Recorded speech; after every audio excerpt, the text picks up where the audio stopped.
Hello, everyone, and welcome to a surprise bonus episode of the NBA Smash Hit video program, All Around Newtown. I'll be your host today, Matt Peters, and today on All Around Newtown, we are in for a real treat. Today, we're going to see NBA President Dave Marcolla from Keller Williams Real Estate in Newtown interview Allen Fidler about the neighborhood that we all know as Newtown Walk, as you can see over here. Allen is actually the chairperson of the Township's Planning Commission, and he has a lot of great knowledge on the township and the changes that have been made to the township through residential and commercial developments over the years. And what he'll do and what Dave will do is they'll tell us a story about the property that is now known as Newtown Walk and what it used to be before that, and some of the changes that had to happen to turn it into the neighborhood that we know it as today. And it's a really great and really informative video that we have for you this week. So that's why we figured we'd offer you an extra video this month in the month of May. As you know, all these videos are archived on the NBA's Facebook page, on their YouTube page, and also on their Instagram page as well. So before we get over to that interview, I will go over a couple of quick NBA member announcements. So what we're going to do is we're going to go over some upcoming events for the NBA, first being the next Emerging Leaders Happy Hour. That is Thursday, May 6th from, looks like it's from 5 until 6:30 p.m. The speaker will be Guru's Indian Cuisine, and the NBA invites you to encourage any younger members of your business to come and check out these Emerging Leaders Happy Hours. The next business card exchange will be on Wednesday, May 12th from 5 to 7 p.m. The sponsors of that will be Oasis Senior Advisors and DesignerGameRooms.com. So that is 5 to 7 p.m. on Wednesday, May 12th. Then the next May member breakfast meeting will be on Thursday, May 27th from 7:30 a.m. until 9 a.m. The sponsor will be Day-to-Day Financial Management, and the speaker will be Michael Bannon from the Bucks County Department of Consumer Protection, and he'll be speaking about scams, ripoffs, and more. So you definitely want to make sure you attend that one. And the next All Around Newtown video will be premiering on May 20th at 11 a.m. on Facebook, and that will feature and spotlight Myra Rosner from Club Pilates of Newtown. You can, like I said earlier, you could see past videos of All Around Newtown up on the NBA website, their YouTube page, their Facebook, their Instagram, and there's a lot of different businesses and different organizations that are featured and that we focus on for these All Around Newtown videos. It's a very diverse offering of businesses because Newtown has a very diverse business community.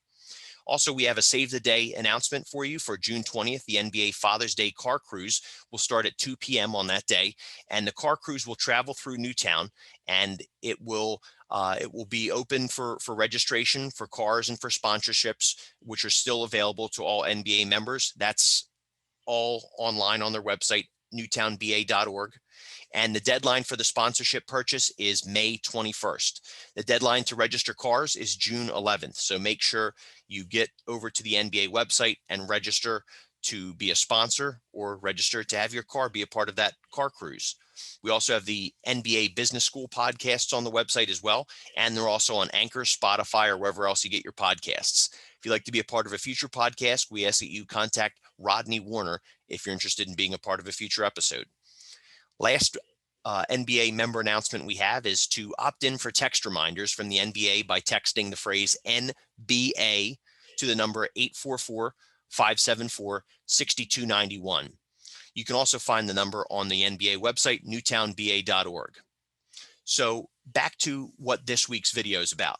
Like I said, it's going to be NBA President Dave Marcolla interviewing Planning Commission Chair Allen Fidler about the neighborhood that we know as Newtown Walk.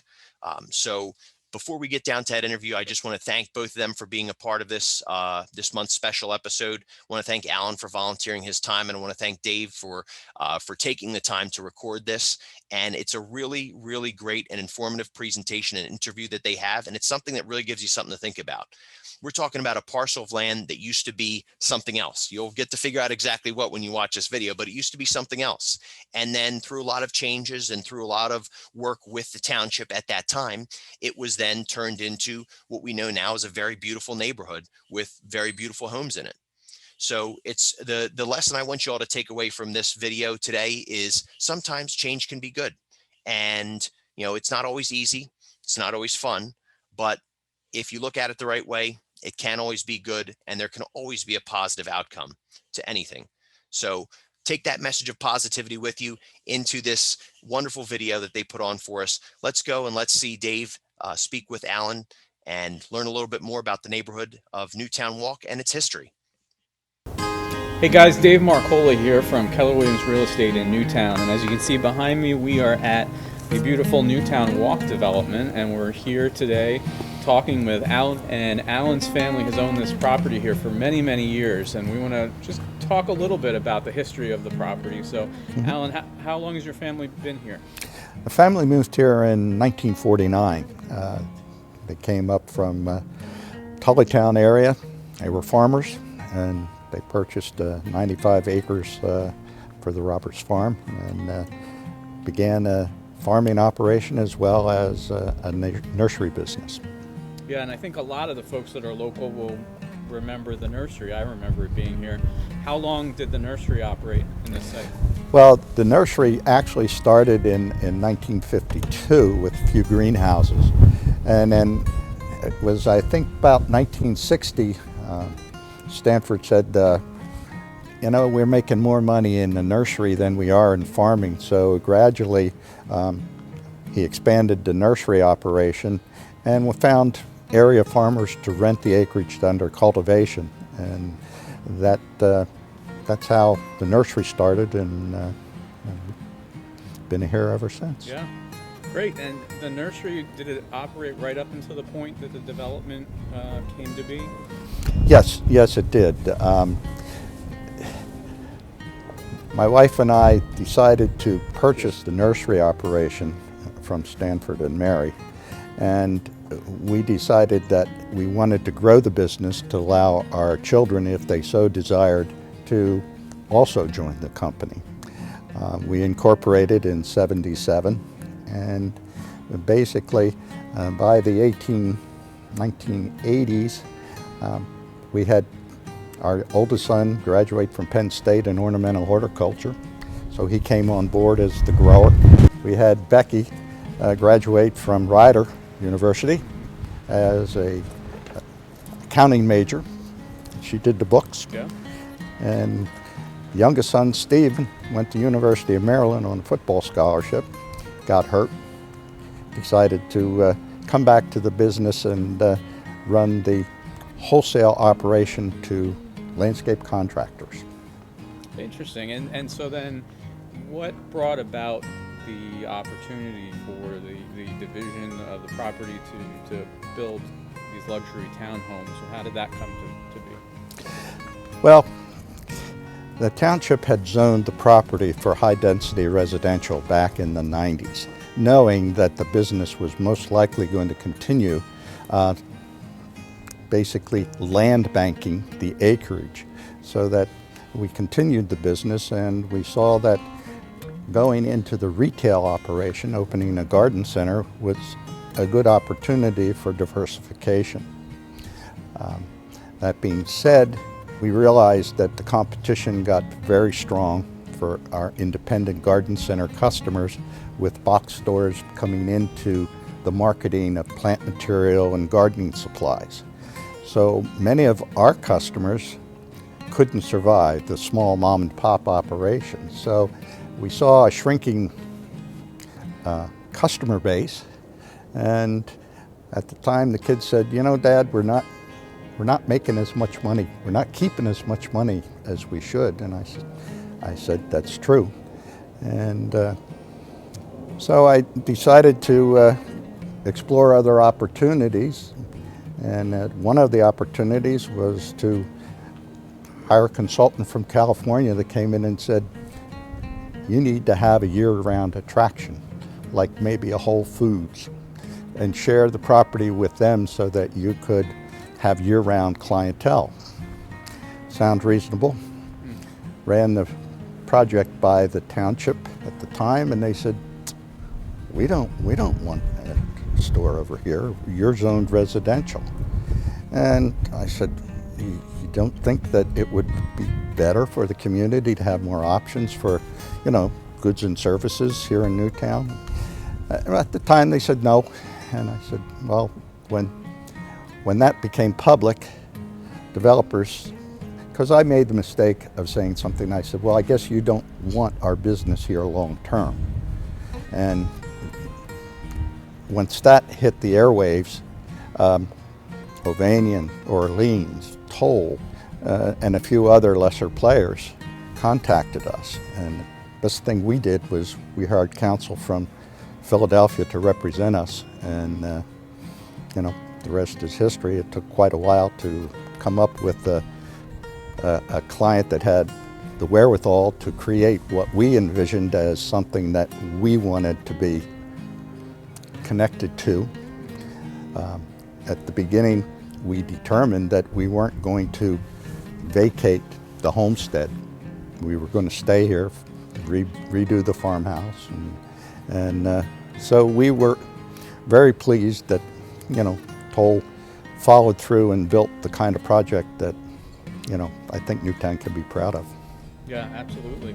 And how much, when we think about the property, how much acreage was here before the Toll project, and how much do you retain now? Okay. The project started out with Stanford purchasing 95 acres from the Borough Line, which is behind us here, all the way down to Headley. The Headley development was another farm, and the 95 acres got carved up, and Stanford was very shrewd. He said he had Orleans actually approached him to purchase the acreage that was not necessary for the nursery. And at the time, Stanford said, well, I'll sell you the far end. But if I sell it to you, you got to connect Frost Lane to Newtown Yardley Road, and I want the frontage on the opposite side of where you're building. And he did get that. Orleans also said, well, what about the area up along Frost Lane? And at the time he said, no, I don't think I really want to. And they made an offer that was substantial. And of course, the township found out about this. And they said, well, do you want to, not donate the land to the township, but at a reasonable cost to the township, would you like to see that become a park? We said, sure, I have no problem. It'd be better to have a nursery adjacent to a park than, having neighbors close by for, nuisance issues. So the township did float a bond issue and secured the property and named it Stanford Roberts Ridge Park. And that left us with the 33 acres, the nursery, and about 4 acres that has the homestead tract separate. And so basically we have just about 4 acres left, and it keeps me busy in my spare time. You know the size of the barn? 7,200 square feet, and it was built in stages. The very first section is right behind you, Dave, and extends 3 sections. And you can tell that it was the original part because they're hand-hewn beams that are used. And like most farmers at the time, as things progressed, they needed more space, so they would add on to an extension. The second extension was built in the 1840s, and you can see that is sawmill hewn timbers that were used in that section. Then the hay mow, which is to my left, extends out, and that was at a later time. But some of the barn materials were recycled from other barns that were torn down, and farmers are noted for their thriftiness. Yeah. They had to be. So. Absolutely. Well, that's great. And so thinking about the comment you made about the vision you guys had for the development that did come about How involved were you? Were you in any of the discussions about what the townhomes would look like or the layout? Oh yes, we were kept in the loop all the way through the land development process. The idea that we had is to have open areas with extensive plantings. It's costly for the HOA to maintain, but the quality of life and the amount of, seasonal color that is there. Actually, the plans required there be over 3,000 plants included in the final approved plan.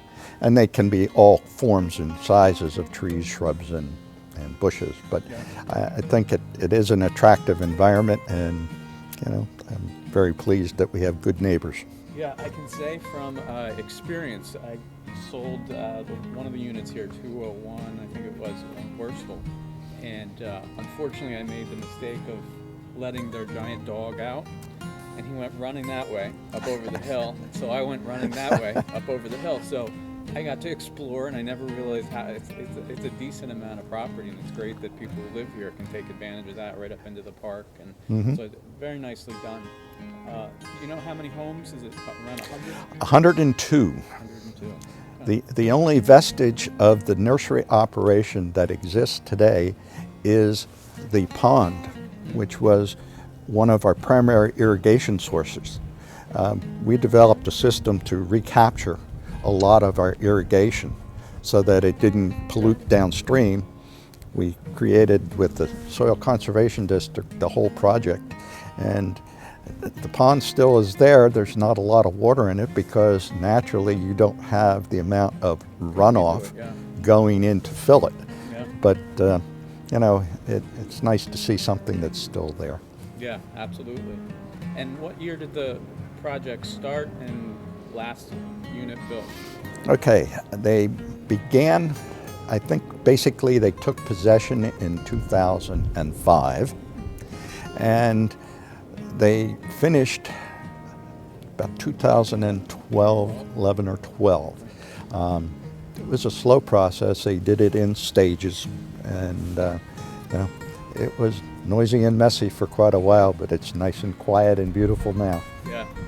So looking back, I think one of the last questions, is there anything you would do differently? Are you happy the way the project turned out and the decisions that were made with the land?